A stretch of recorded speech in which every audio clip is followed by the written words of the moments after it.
So good morning, everyone. My name is Syed Moazzam and I work as Head of Marketing and Admissions at the International School of Choueifat, Lahore. I hope you all are doing good and a very happy and blessed Ramadan to all of you. Experts Talk to ISC Lahore is a program that brings great speakers on board for sharing knowledge and positivity among ISC Lahore community. And we feel privileged to mention that today we are conducting 20th program of Experts Talk to ISC Lahore. Today we have a very, very special panel with us, the alumni of ISC Lahore. And today we will talk about the role of ISC Lahore in their career. So it will be the alumni talking to us, talking to the audience, telling that how they have reached to this point. And as a formal format of the program, I would like to introduce the moderator of the program. As a moderator, we have Ms. Margo with us. Ms. Margo is currently the director of the International School of Choueifat, Lahore. Ms. Margo has been in Pakistan for the last 11 years. Before that, she worked in the field of management and education in the United States, the Middle East, and North Africa. She holds MA degree in business administration and quality management, and at present, she is enrolled in the executive program at Harvard University. So I welcome you, Ms. Margo. I welcome the panelists, and I welcome the audience. So now I would request the panelists to please introduce themselves one by one. So we will start with Mr. Asad Rahim Khan. So Asad. Thank you, Mr. Moazzam. My name is Asad Rahim Khan. I work as a lawyer and I also write for Dawn and work as adjunct faculty at the Sheikh Ahmed Hassan School of Law, Lahore University of Management Science. And class of 2008, last but certainly not least. Great, great.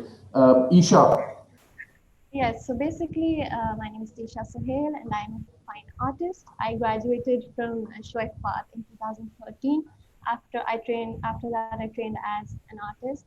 I've been working with museums all over the world. I've been working with galleries all over the world, including the Aga Khan Museum. Wonderful. I've been working with Rydberg Museum in Zurich, Switzerland. I was part of the Bakht painting atelier at the first Lahore Biennale to ever be held in Pakistan. We were also invited to travel to Derby, UK to hold the Bakht painting atelier part 2 over there in 2019. Apart from that, I've been exhibiting my work in Vancouver, Canada, in New York, in the UK. Apart from that, in 2020, I was nominated to represent my country at Sovereign South Asian Art Prize. Apart from that, I'm also working as an educational therapist and I'm training as an art psychotherapist. Excellent, excellent. Very, very impressive. So, Shehryar.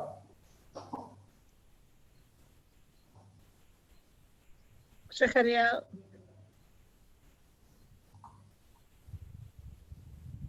Thank you, yes. Mr. Moazzam. My name is Shehryar Ali. I'm the country head for MasterCard, running 11 countries in East Africa, including Kenya and Tanzania.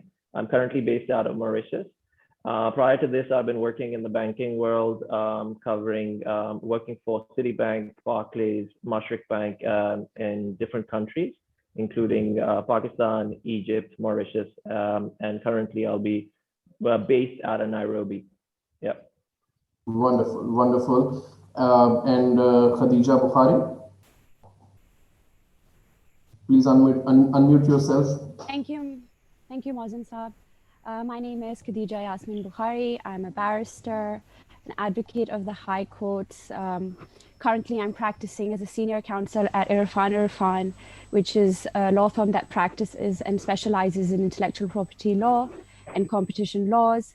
I'm also currently teaching as an associate professor of evidence law at University College Lahore, and I'm class of 2008. Wonderful, wonderful. So such a great panel, such enriched experience of the panelists. So now I'll hand over this show to Ms. Margo as a moderator. So Ms. Margo, please take it over. Thank you very much, Mr. Moazzam, and thank you to all of you for this wonderful introductions, eye-opener. No wonder each one of you despite this young age, already have quite a considerable and quite an impressive achievement. I want to start with something and ask each one of you, not exactly about a definition, but a meaning of one word. We hear it here even in the school. Sometimes when I ask the students what they want to be, what they would like to achieve, one of the first things in the sentence which comes out of their mouth is the word success.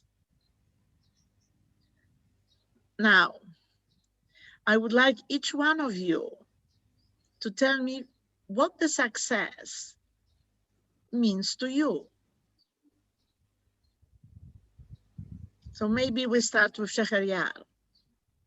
What's the success? Thank you, Miss Margo. That's a very deep question, I think, and I think success could mean very different things to different people, and I think that should be respected. But for me, I think waking up in the morning and knowing that you're gonna impact millions of people in my current role, I think gives me a great sense of it gives me humility, and also gives me an opportunity to try to do the best that I can in terms of my expertise, experience, knowledge, understanding of the markets I operate in. I think it gives me a lot of credence in terms of putting out the best of what I've got with my team to deliver meaningful, solutions to real problems. And I think for me, success is that, where you can make an impact in different ecosystems that you are part of. And in today's virtual world, I think that impact doesn't have to be physically present impact. It could be done virtually or digitally. So I think that is something that is one measure of success for me. The second most important measure is, are you happy? And that's also a very simple question, but I think we don't ask ourselves that question often enough. Happiness does not mean that you earn an X dollar salary. It does not mean that you have thousands of followers on social media. I think for me, success is really defined by knowing yourself, what makes you happy, and then working hard towards that. How do you become a self-fulfilled, happy individual as you grow in your life and in your career? So I don't know if I've made sense, but I think those are the two measures I'm looking at, when I think of success. Thank you, Shehryar. Khadija, how about you? Well, success, I think it's many facets to it. Certainly, definitely, it's about happiness. But I think the word that I'm looking for in terms of understanding success is fulfillment.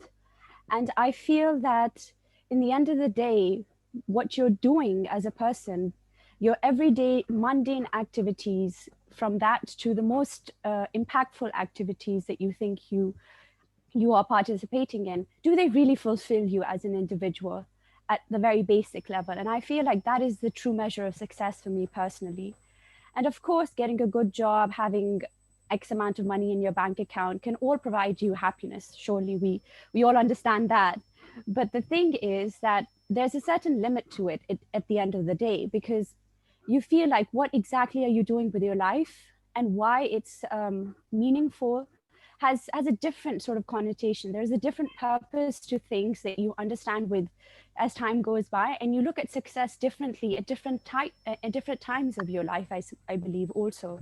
So for me now, when I look back and I think what really success at that time should have meant, and it even means today, is how fulfilled I am. And I feel like my school years have done a lot to allow me to feel that level of fulfillment as well as I currently feel. And so that's basically, in simple words, it's how fulfilled are you, and to just keep trying to do whatever it can be to get to that goal. Thank you, Khadija. Asad, your turn. Are you successful? And what does that mean?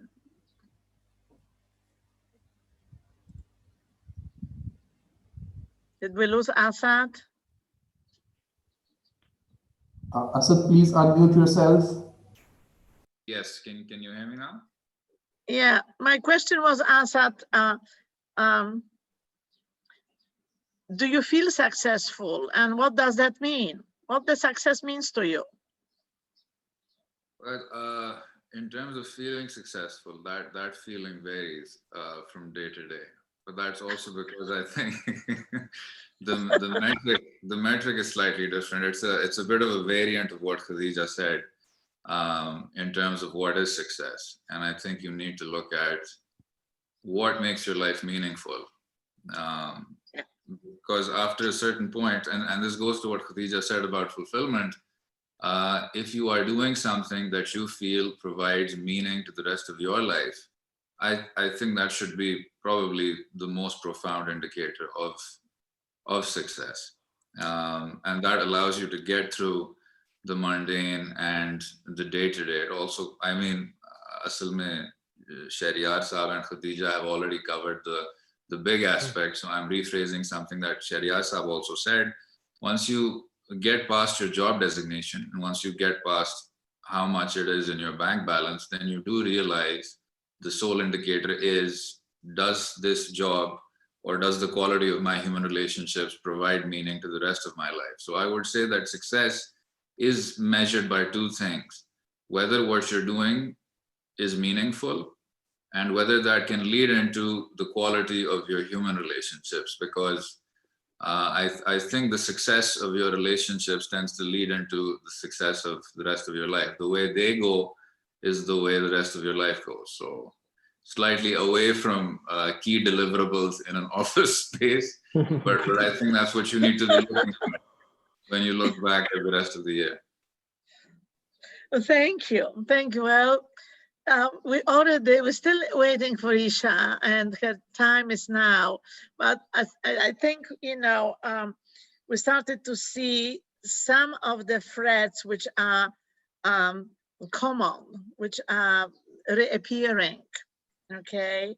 So Eesha, please, how about yourself? You come from the, before you start, let me say, I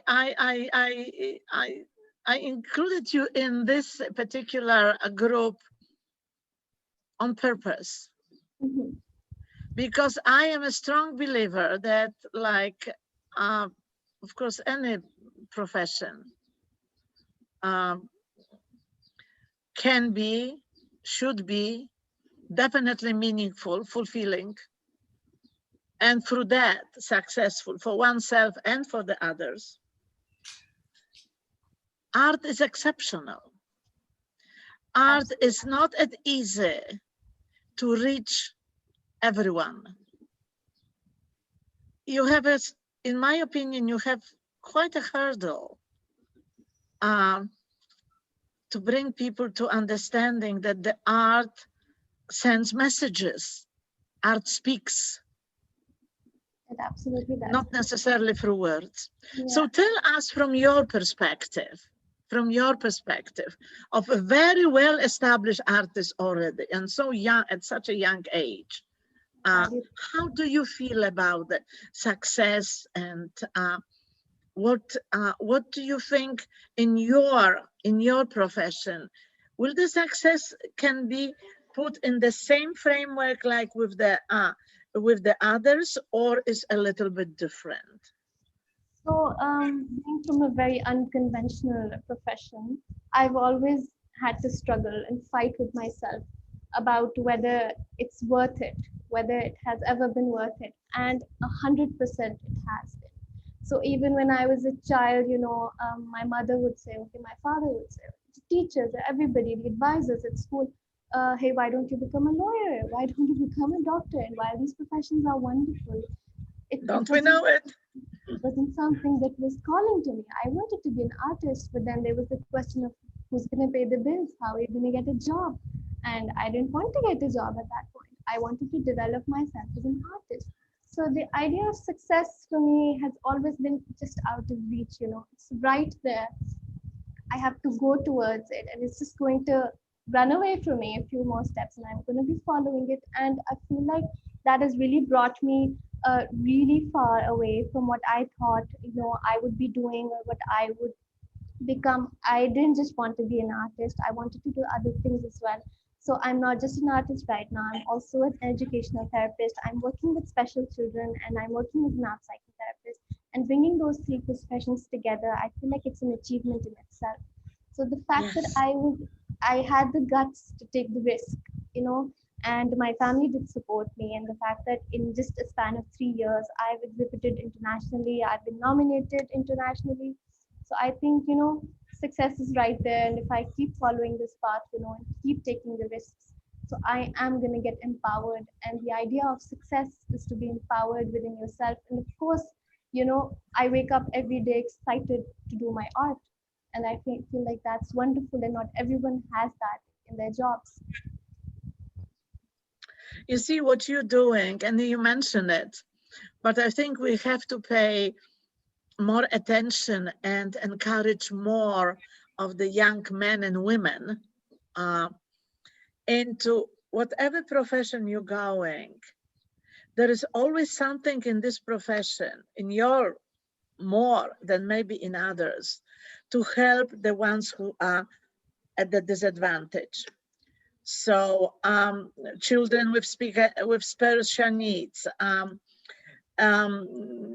unprivileged children, those children are particularly, in many countries it has been proven, respond to art very well. You teach them through art. Art isn't just about painting landscapes. Yes, it's an amazing. We see him, and Shehryar probably will later in his career, when he stays in the continent of Africa, he probably will be exposed to it. How through the art, the children who may not have a proper access to the education can still be taken care of. And this could be the children which we call, mainstream children, as well as the children with the special needs, who should not be, generations like yours should not keep those on the margin of society, as it is in many cases now, and unfortunately in Pakistan as well. So another beautiful expression of the success, what it can be. But I want to maybe shake you a little bit, because I'll read it to you something, and I would ask you your own opinions. You agree or disagree? But if you agree, please say one or two words, sentences why. And if you disagree, also say why. Please, it's an open discussion. This is not this panel of talking hands and they're all saying the same thing, okay? Because they don't want to cross any lines. So the text I want to read you and have your feedback is as follows. Success is not built on success. It is built on failure. It's built on frustration. Sometimes it is built on catastrophe. Who will go first? Any thoughts about that?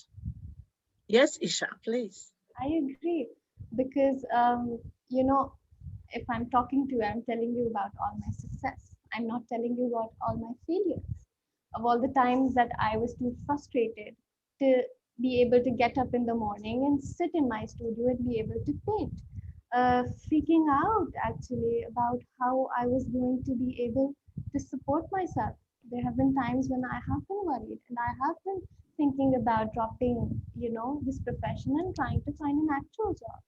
And those weak points and the decisions you take at those weak points are what is going to define your success and your future. It's not just, a comfortable ladder that you're going to climb. Oh, success. I have an exhibition here, a show here.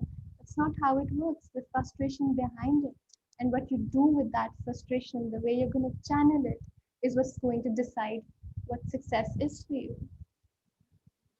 Thank you. I wanted to hear it. Who would like to comment on the piece I read it to you? Khadija, would you like to take a lead on this one? Is it built on success? Is it built on failure?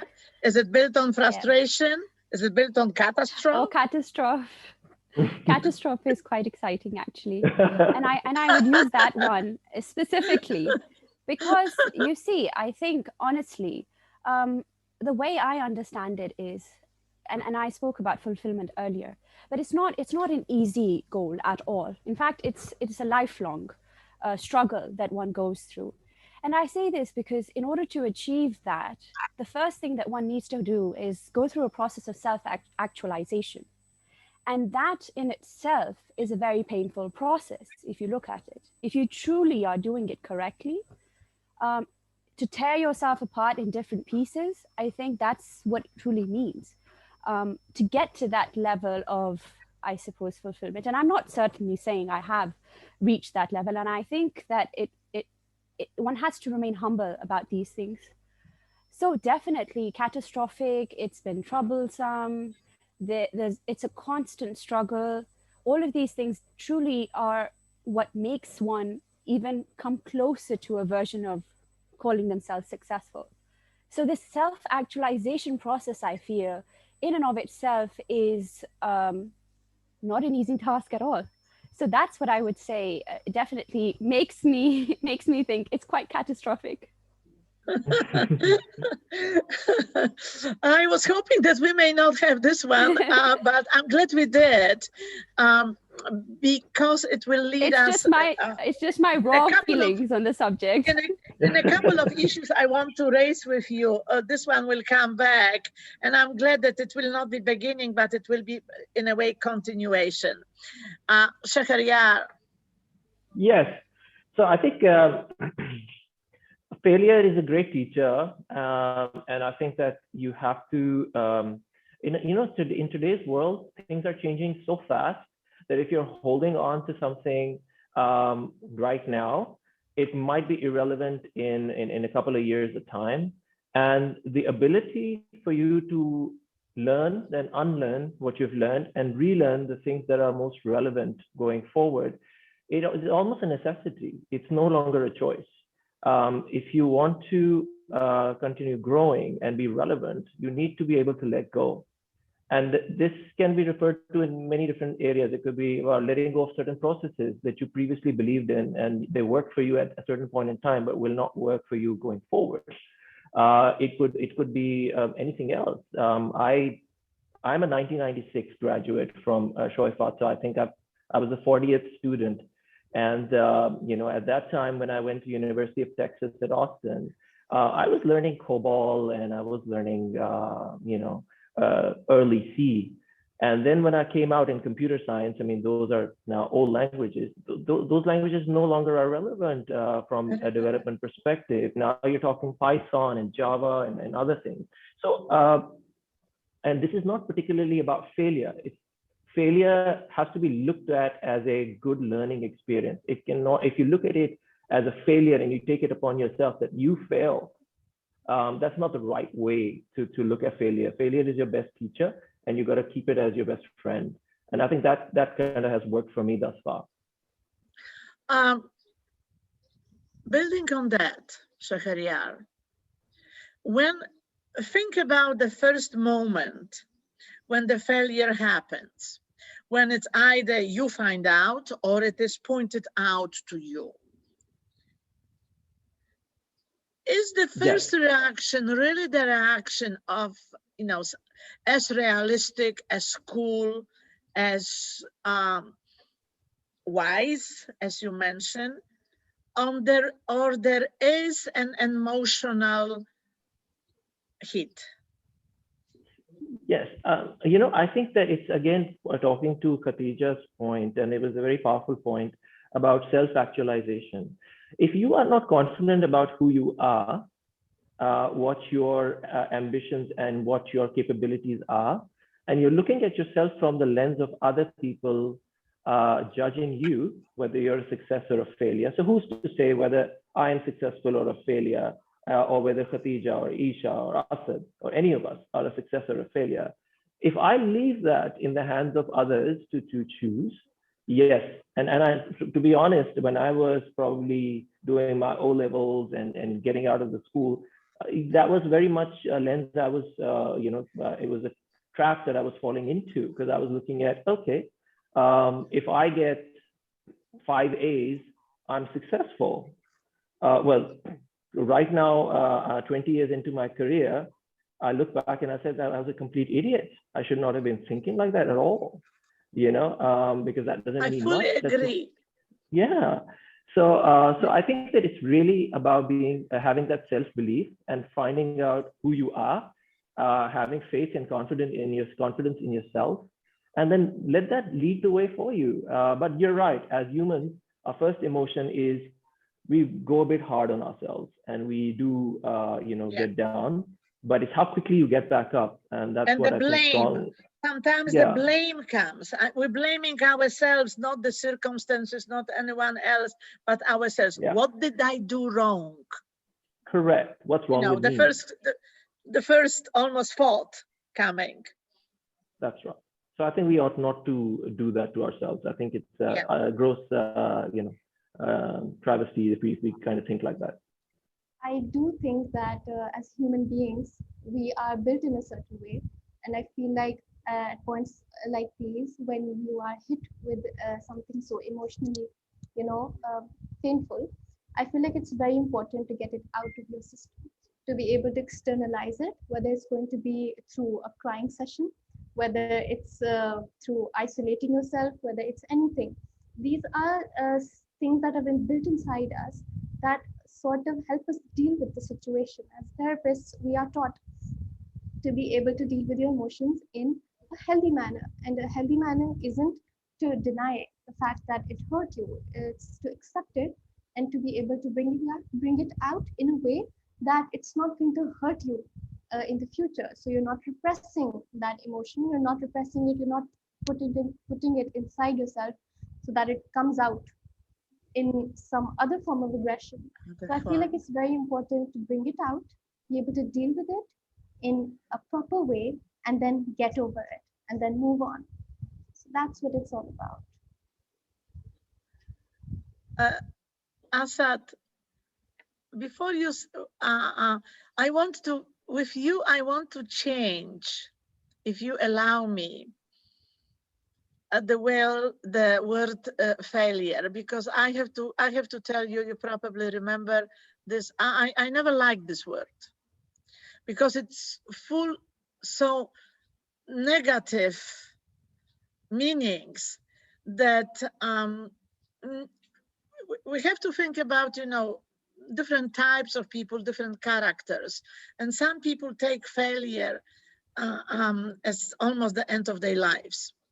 So instead of a failure, I try to talk and call them bumps on the road. Like with the car, we go through the bump, we know what to do, we slow down, we 10, and then we accelerate. And then the same with the failure. And if we still are gonna say this word, isn't it just a bump on the road, on our path, when after the first one, we already learned the lesson and we can foresee them, and not only learn the lesson, we foresee the other one, which might be coming in the future, and we put the strategy how to avoid it. What would you think about that? Would you agree with anything what I say? And please do disagree. Okay, if you feel no, this, I'm telling you, we're equal. I don't mind. No, I would agree with what you said. My problem is that I feel the things that you outlined about the word failure can also be attributed to success. And so I have a few thoughts on that also. I have a few complicated feelings about the subject, and also with regards to the passage you read. I'm suspicious of premature assessments of one's own success in life. This is a remix of another statement, but I think seeing you're successful is sort of like saying you're rebellious. To say that you are often means that you aren't. And it's something that towards the end of your life, you have to look back on and say, oh, okay, when all of those dots form a line backwards, then I suppose you could register the quantum of success in anyone's life or the quantum of failure. Should failure be looked at as bumps on the road? Certainly. And I think that as we head towards, I think Shehryar would know more about this, but with borders blurring and everything, I think the situation is becoming more and more binary. So you have the leader of the free world, not this gentleman, the one before this one, who would say, that's a loser, that's a failure, that's a lightweight, and these people, they're successes. And it conveyed to everyone, it conveyed to billions of people on the planet that things are actually that binary. And I think that's a very unhealthy way of looking at things. You do need to see it as part of a much larger and much more complex trajectory, where success is often as fleeting as failure is, but you have to keep pushing on. And it comes to what I think what Eesha also touched on. Success never taught me anything, if I can be a bit crude. It taught me nothing. It had zero educative value. Everything I learned was from failure. And that's where Eesha's point comes in, that my initial reaction would be profound denial. This didn't happen. And then you have all the other stages, and you have anger and acceptance and depression and bargaining. I'm getting the chronology wrong. But it's only much later that then you, again, with the benefit of hindsight, you look back and think, this experience changed me. I reacted differently when I was confronted with the same nature of that problem, and I might have grown as a person. And if I didn't grow as a person, I still now understand that failure can happen. Sometimes it can happen externally to you. Sometimes it might have nothing to do with you. But the initial effect of it should not be to deny and depress. It should be, how can I learn most constructively from this, so that right at the end, I can say I was able to manage and negotiate these tensions as well as I could. So yes, bumps on the road. Another thing which I would like to mention, and I think we will all agree on that. On our road to success, on our path, takes some time, depending what kind of a plan somewhere there, a dream we have. We keep in mind that the builders of the success, it's not us only.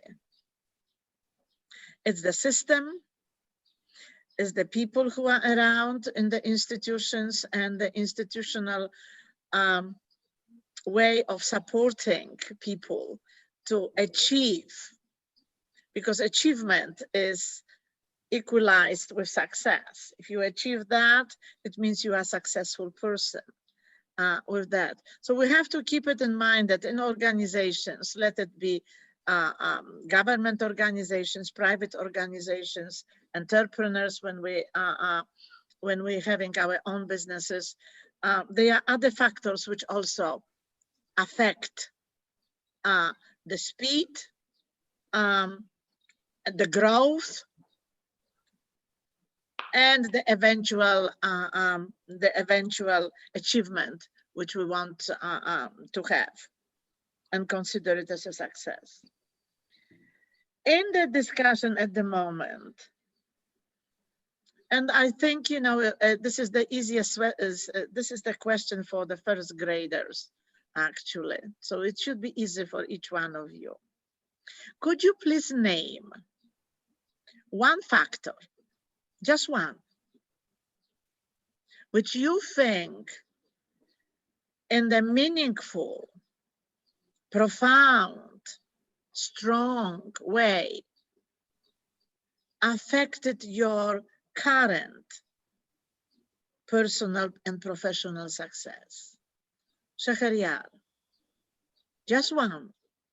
One word, okay. I'd say, okay, I'm going to take a liberty. Humility and self-doubt. I think they have been great teachers for me. Yeah. Yeah, thank you. I would show this guy, you know, I was not a director. I wish I was, because some kind of a mind think the same. Asad. Kindness. I start with men today now. No, I would say that I think kindness has other people expressing kindness where it was not sought or where it was unlikely to be found. I think that goes a very, very long way. Very fair. Basically human approach. That's correct. Part of the humanity, which each one of us should be carrying ourselves. Eesha. I think it's very similar to what Asad just said. It's empathy and sensitivity. Which is really defined myself, Yes. you know, my personality, the work I'm doing. Yeah. Beautiful, beautiful. I fully agree. Khadija, you have the last word on this one. One word.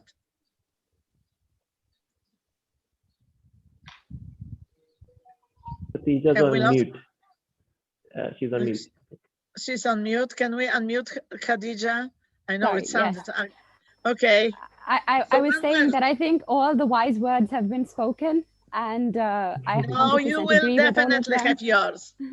However, the one thing apart from kindness, humility, and empathy that I think really helped me to remember was, and this is a quote by C.S. Lewis as well, courage. Courage, dear heart. You must have the courage to just go on, keep going.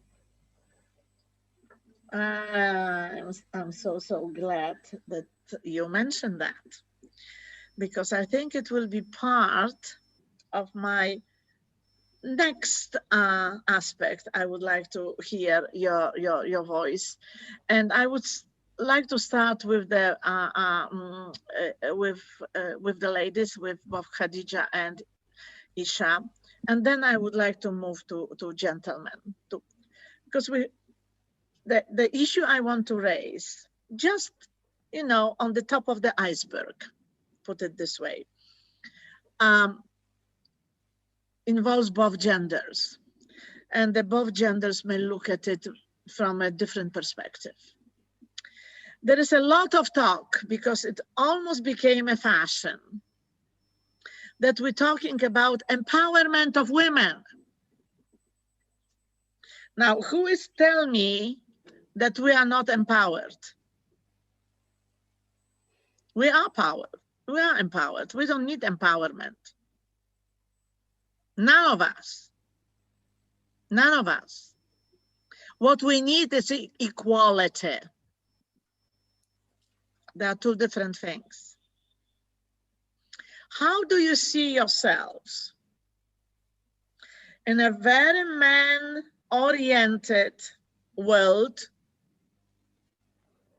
of what we're calling successful boy clubs, boardrooms with the glass ceilings?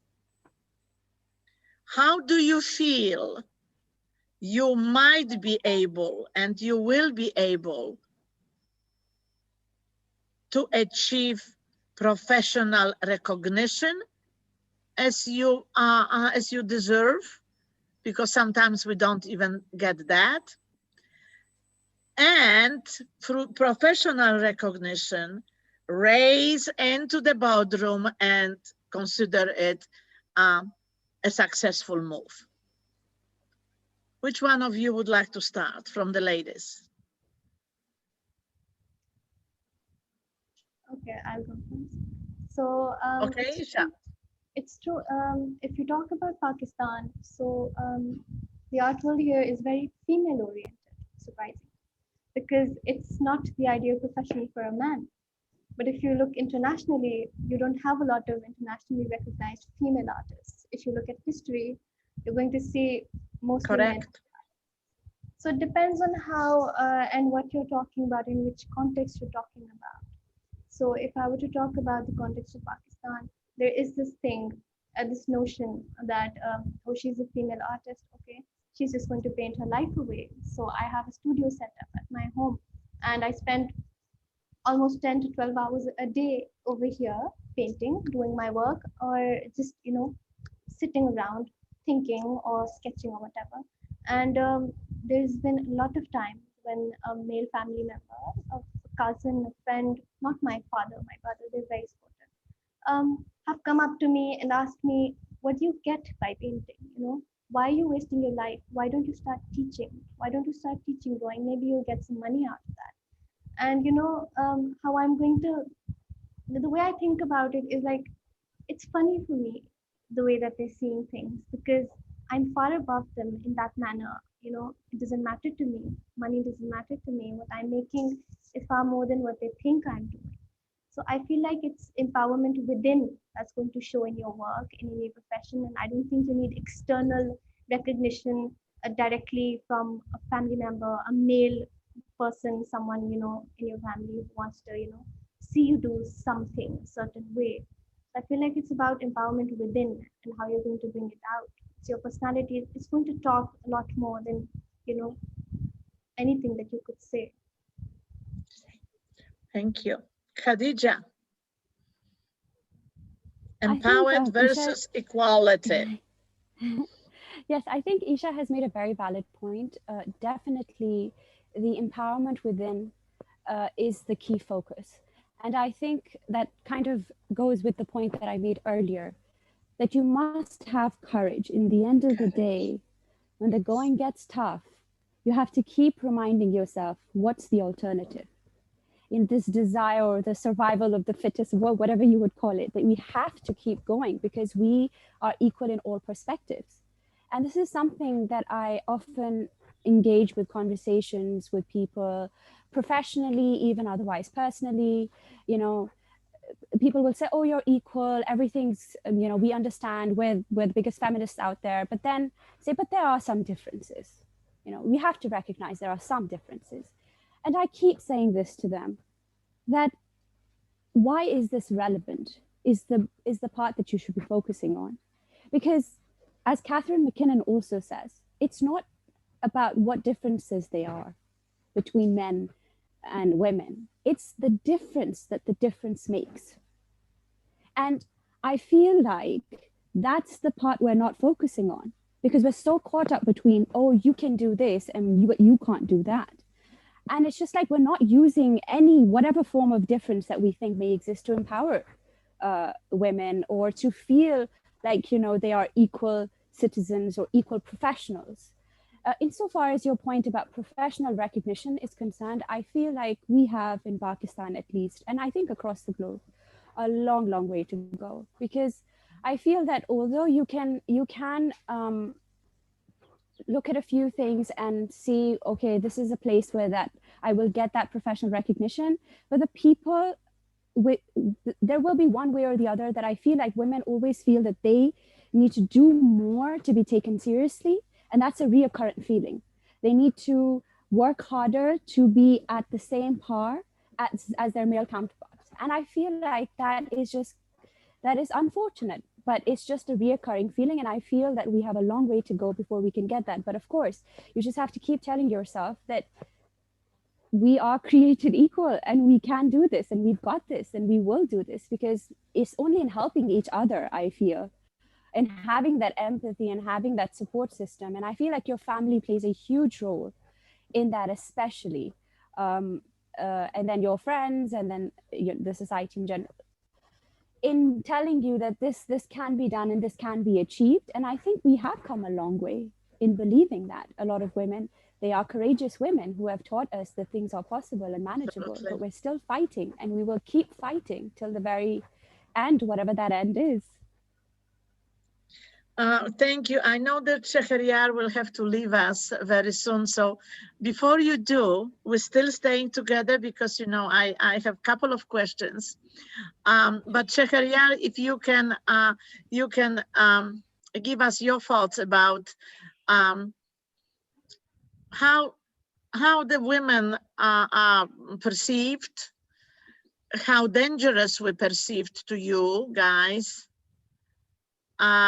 with our pushing for equal even pay, but equal voice to be heard at the table when the decisions are made. And how to make it that we, instead of being competitors, which we shouldn't be, we become partners and collaborators.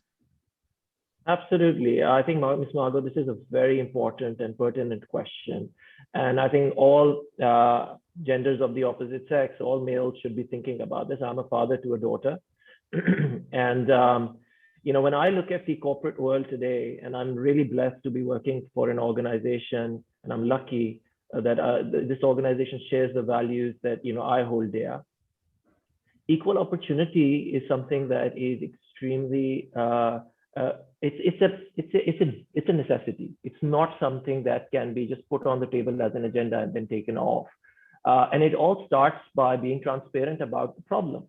And the problem is exactly what you said, Ms. Margo. How many organizations are willing to share transparently data on equal pay to any third party for evaluation?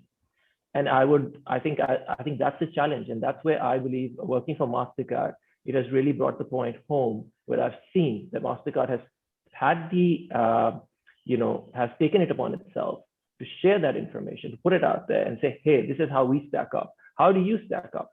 You know, and then this is not just a particular to a corporate entity. We're looking at different fields, sports, law. I don't know if in arts that's a concern. The range is quite varied. So I think that it is a problem. First of all, it needs to be accepted as a problem and not just brushed aside. And us, males should also be looking at it as a loss of major opportunity. 50% of the world is female.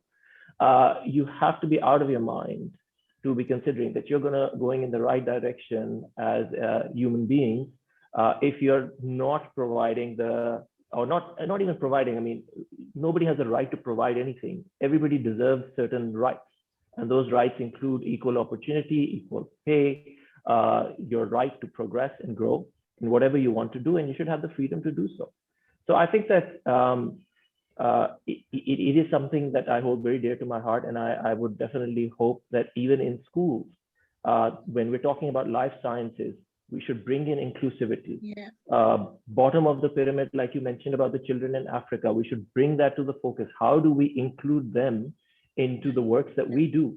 And similarly for women, I think that it's great to see women fighting for it, but it's sad as well. Why should there be a need to fight? You know, and I think that's something for us to think about. Thank you, Shehryar. Beautiful way of putting it. I do have an example of a female artist. She was Mexican. Her name is Frida Kahlo. She's one of the most celebrated artists in the world, yes. Female. She spent her entire life severely ill and in bed, and she still had the urge to paint. And while she was in her wheelchair or in her bed, she would set up the canvas and she would paint. And that's what she did until she died. And the only way that the world recognized her pain and her artwork was after she had died. And while she was alive, no one was ready to give no one would pay any attention. So it's quite dark that she had to die to have her pain recognized. Recognized. Similarly, it is very sad. It is very sad, but particularly in the arts, it happened over the centuries. Absolutely. Many famous painters had the same fate, if you can call it, and now they works, you know, unreachable when it comes to money, except to the people who are really, you know, on the top of the 1%, you know, of income, who can buy it, or the museums, you know, who can do it. But during their life, they were neither recognized nor respected, nor their work was purchased, you know, as something valuable for the people. So it is a sad example.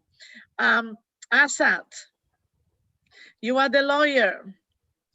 Where is the equality for women, please? Well, from a legislative standpoint, there have been a few very, very minor steps, very minor, in fact. And I think I'd be putting a sheen on it if I weren't to say that it's a pretty terrible situation. Not just particularly for women in law, but overall, we have one of the lowest female workforce participation rates in South Asia. We have the highest gender disparity for most of our indices across the professions. Well, you have to pre-qualify everything by saying, well, as a man. So I would just say that as a man, if you want to actually stand with women, you should just try getting out of the way. I think that should be enough. And let them number one speak, and just they understand and they emote and they recognize the gravity of the situation in a way that I think we would probably never be able to understand. So I think if you can contribute to that, and if your eyes are ahead, that should be enough. I'm sorry, I know it's a very intellectually limited answer, but that's how. No, but this is the answer women, we as a women, we need to reflect on. We need to think about it, okay? Not jump immediately into, oh yes, this is what we're gonna do next. You know, one of the, and I guess, you know, men do it very well indeed. We as a women getting there, but we are not as good. What I'm talking about is the power of networking. Networking provides you the support, provides you ideas, provides you the strength, and maybe even the courage. Okay? And I think, in my opinion, and it is in a number of countries I observed, men do the networking and use the networking for mentoring, for, you know, helping much, much stronger, much better, and much more successfully than we women. And I think, you know, we women, we have to, the networking, bringing the groups together, helping each other, you know, showcasing each other's work and achievements. I think this gap, which might be now existing, will be slowly getting closer, and probably at one point, even in our lifetime, definitely in your lifetime, it will disappear. I have only one more issue. I hope it's gonna be easy for you, but please be honest. I know you are honest, but sometimes, you know, when the question comes, you feel, I really want to tell her this, but maybe I'll write an email, okay? I will not say it. I want you to say it. We are family, we have open-minded, and I think we all have at heart ISC Lahore getting better and better. How can we get better? We can better the feedback from our alumni. It's one of the ways. So my last question to you is, could you please share 2, 3, no more than that, the things which you receive as a foundation for your professional growth and success at ISC Lahore? That's part number one. Part number two is, tell us what we could do better for the generation which we have now. Who would like to start? Khadija. Please unmute yourself. I think it's been a while. So I'm class of 2008. So we have come a long way. I feel that over the times when I would hear about the changes that Choueifat was making, I think that we've been doing a good job keeping up with the times in terms of, as you mentioned earlier, the whole digitalization process. And I feel that we've been doing a great job in that. In terms of what could be done more, I feel that, again, from the memories that I have of my time, the two things that I thought that I later on found that I thought maybe we could have worked more on was encouraging more public speaking at a debates level. I feel this is something that I personally got involved in a lot more in my undergrad. And I felt that that was something that would have been very useful had we also had that at a very sort of, primary level, because I think students start from around in the grade 9 onwards. So more public speaking, more, debating classes, etc. We did have a part of that in Choueifat with advising classes, which we really did benefit from. So I think, just to enhance on that further, I feel like if we were to incorporate more of public speaking, MUNs, debating, etc. The other thing I think, and that comes all the way to at A-level stages, but perhaps add in more subjects such as psychology, law, government and politics, maybe in additional subjects that students can have more variety to choose from. That could be an option. Other than that, I feel like the best thing that Choueifat really gave me was this secure space, my space. And I really feel like that's very valuable, because that mental space that I was able to get at the very formative years of your life, I feel that that is something I couldn't have. In retrospect, I feel like I didn't make the best time out of it. I didn't really truly appreciate it as much as it was. And I feel that that has really helped me now in just the way I look at things and the way, the open-mindedness and everything, and that secure, safe place, that the friendships that I formed, I feel like it was an amazing time that I think Choueifat gave me. And the other thing that I'd really like to mention is that, we had a lot of system of taking exams through the AMS systems. I don't know if that's changed now, but No. It was literally like two exams or 3 exams every single week. And I remember telling my mom, I said, Mom, I have a test. And she's like, didn't you have it yesterday? And I said, I have another one. And then she's like, another one. And it was like, at the time you thought that this was, should I say like torture? Yes. But having said that, all the way up until when I went for my bar school, when literally that's exactly what we were doing, like, studying so much, and like we had these exams that we had to give that were very horrific, honestly. I realized the importance that, okay, well, that part of my life really taught me how not to take taking exams. So a lot of that really helped me. I feel that this fear of taking exams, how to manage your stress at that moment. It's like, oh, I've done so many of my exams so far, this should be okay. So it was, you don't know how these things play a role later on in your life, but they really do. So I think those are a couple of things that I feel that I really benefited from, and I continue to benefit from. And I feel like ISC has done a great job at that.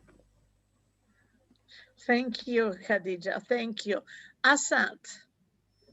Well, I think there are 3 foundations that Choueifat meant to me. The first one is there is a sense of integrity from the administration. And this thing trickles down into each student also. There are other schools, we don't need to take names, where transcripts are fudged. They go to American universities. American universities realize these kids aren't the sharpest tools in the shed. They blacklist the whole school. And that's not something that you could ever imagine Choueifat doing. Choueifat's leadership told you that, look, these are the gaps. This is where you're going wrong, but this is how we're going to put you right. And I think it's something very, very effective in teaching the kid that this is a core set of values that you need to adhere to. And it doesn't matter who your daddy is or who your dad's dad is. It's at the end of the day, you're as good as your numbers. And this is something that Choueifat, I think, is very good at. It's only many years later that you realize within the social paradigms that you operate in that, oh, okay, this person is from X, Y, Z, and this person is from ABC. It didn't matter in school. And I think that's something very fundamental, and it cuts to the core of education. The second thing is what Khadija said about exams. I have a slightly different takeaway, that not only does it let you give those exams, but it teaches you something else, which is the ability to, whether it's a good thing or a bad thing, perform under pressure. And this is something that transcends exams also. So many, many years later, if you know how to give 3 weeklies, 4 AMSs, 1 makeup, and then something on Saturday in between 4 to 5 after school clubs, then you think I can probably handle this list of court cases where you have to assist in 2 and argue in 1 and take an adjournment in a 4th. So it 100%. just and Khadija would know, having seen her in court. Now the third thing, which is something that took me a while to figure out. Many people talk about the friendships they made in Choueifat, and I wondered if that was unique to our school, because other people have school friends that they grow up with also. And I think it is, for a few reasons, that if you're in that school for several years, you also grow up with these people. And it has an added advantage, which is that it creates within you a set of roots within Pakistan. And I think it's very, very important for people who are graduating from Choueifat to stay within this country and try to do things within this country and try to do something that turns out well for Pakistan. Because if you're in Choueifat, then chances are you already are from a certain privileged segment. So if you are in that privileged segment, I think it would be, it would be within natural order of things. Yes, it would be natural to actually stay here and do your part and give back all that you've gotten rather. So those would be the 3 things. Friends that create roots within Pakistan, a sense of integrity that is translated directly from the leadership, from the executive management, and the ability to perform after giving 1,000 exams a year. In terms of improvement, I think Ms. Margo, what you've done over the past several years, which is really revitalize this school as an institution, and also something that it badly needed, which is, I think you understood and you enhanced Choueifat's place in the larger ecosystem of schools. Before, we were a bit of an island. People hadn't heard about us, which one would say was part of the mystique or something. But now there's a greater understanding that Choueifat is part of a larger network of schools. It punches above its weight. Its students are talented. They're doing very exciting things like Eesha is. And I think you did that. You did that for Choueifat, and we need to keep going down that road, including what Khadija said, that maybe with a few more subjects along the way. That's what I would say. So many congratulations, Ms. Margo. Thank you. It humbles me, but it's also the team. Yes, what did happen in the last few years? We basically became a powerful educational player, and I think this is a huge improvement, a huge strengthening of the position of the school. When we have access, when I ask for the meeting with the governor or with the minister, then it just happens, and they don't meet with any other principals at all. So I think, this shows that they want to listen to us, that they want to see that part of our educational system, without particularly huge costs, can be replicated in the other schools already existing and be added to the government schools.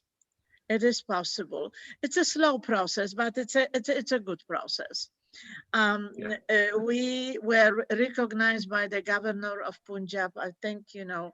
Mr. Moazzam will know, I don't know, 3 weeks ago or so, as an educational icons. So I think the first one in the category, nobody else in education. I think it speaks volumes of the institution and of the students, of the product of the institution, which came out of the school in the last, 20, almost 28 years.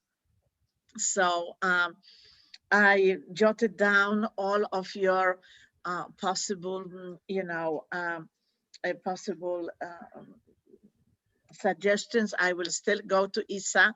I just wanted to add from myself that we're gonna be adding this year a program with the New York Finance Institute, training our students in financial planning and going into the finance by the top people from the New York Stock Exchange. So, and it's a free program. We managed to get this as a free program for Pakistani, for the Choueifat school. We're the only school which was contacted for that. We're also going back into the leadership of training by Franklin Covey. We want more of the students, younger students, to be prepared for leadership roles and knowing what it means. And remember that what Khadija mentioned in the training and leadership, public speaking and debate and conflict resolution / negotiations is a crucial part. You can't have the leaders who don't know that and who don't know how to practice it. Of course, which is extremely important. We're going into STEM. We want to encourage more of the females going into sciences. We have a huge examples. One of them, I'm sure you're all aware of, is a woman of color in the United States who basically, for of course many years of research, she is the mother of the Pfizer and Moderna approach to vaccination. It's a woman in her early 30s working on that. It's a huge example, but we don't need even to go to the United States. We have a wonderful example of women here, yourselves included in here, how to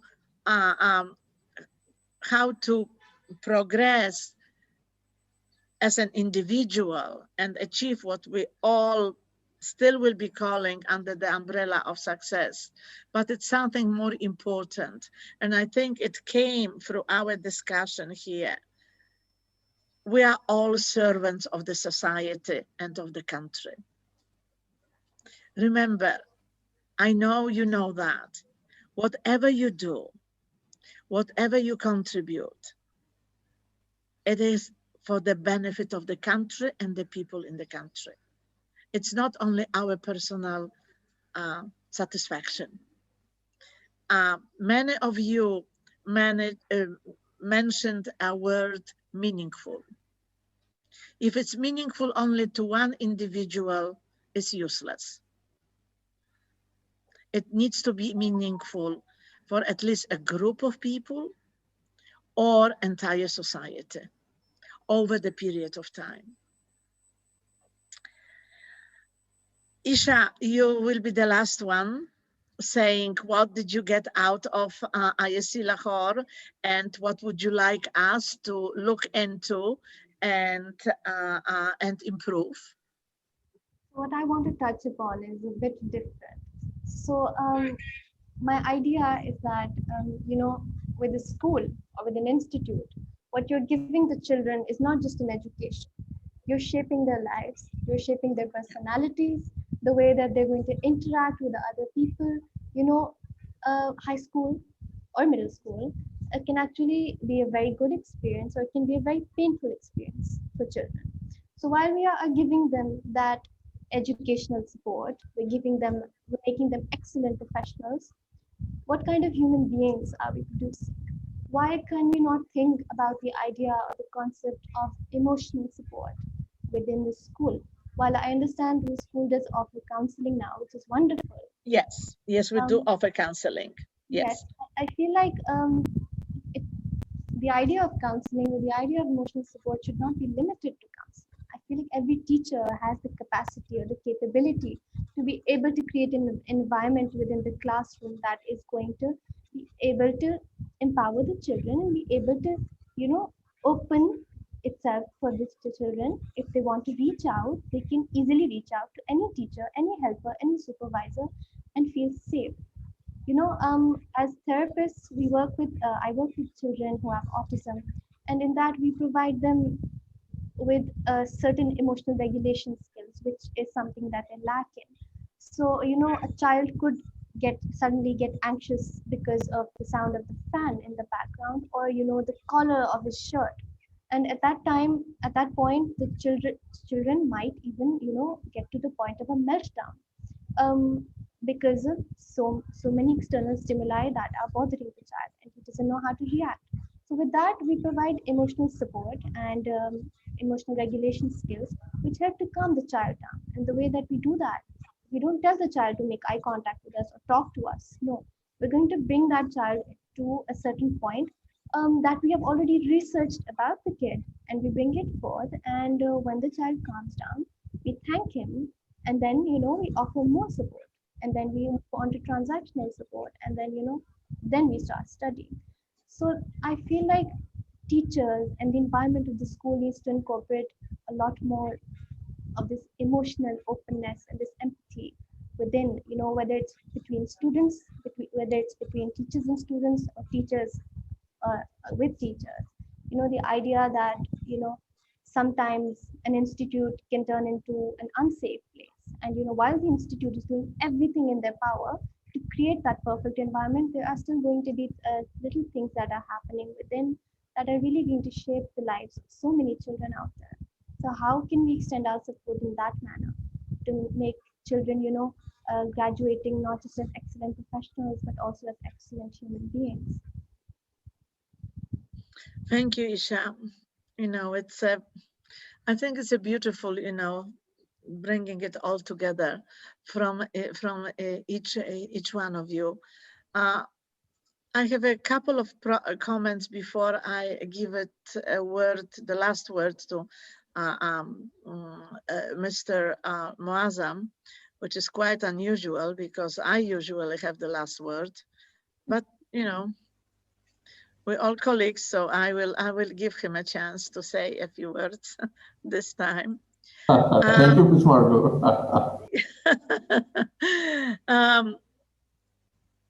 First and foremost, I have to tell you how extremely proud I am of you, of what you became through your own vision, determination, commitment.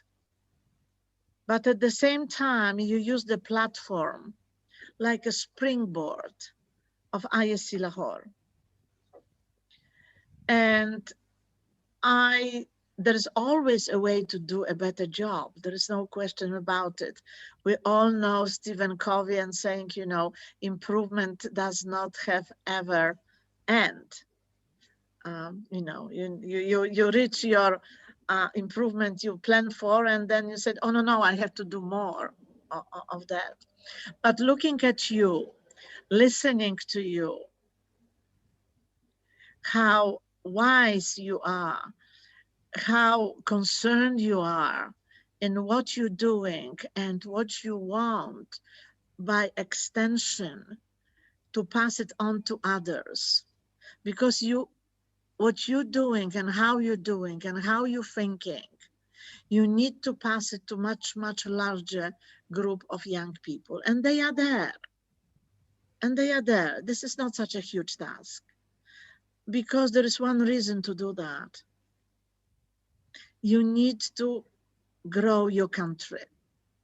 You may wish to change your country into a different ways of running business or politics, economy, whatever it might be.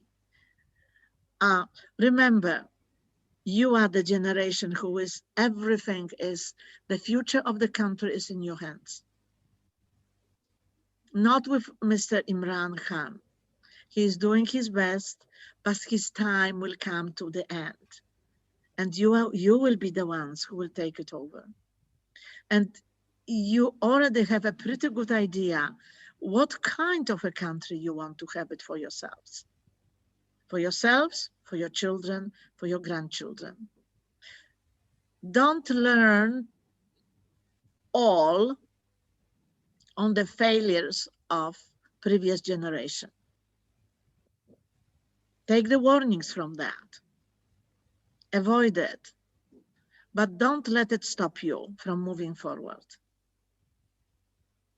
And I want profoundly to thank each one of you to be so forthcoming, to be honest, to be creative, and to really show that ISC Lahore is getting into the world the best students possible. As Eesha mentioned, for us, it's not in your knowledge, because the knowledge knowledge is always, you have to grow and grow and grow. Catch up, catch up, catch up. But we also gave you the foundation of the good characters, of right and wrong, and of being a human being for the rest of your lives. Thank you very much for that. I hope you enjoyed the program.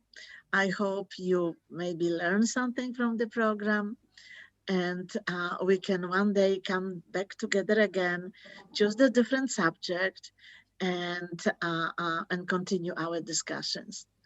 Thank you very much. Thank you so much. On behalf of the entire ISC Lahore. And tomorrow, I think, because of Mr. Moazzam, who will take over now, the whole world will hear from us. I would like this tape to be shared both with Mr. Eesha and with Mr. Bistani. Most definitely, Ms. Margo. So thank you very much. The panelist, Ms. Margo, I think this is one of the best programs.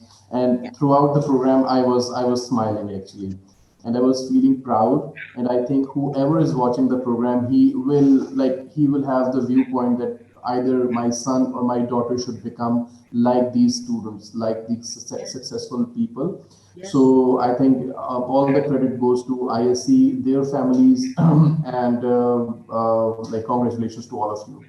So as a formal program, format of the program, I have to conclude the program.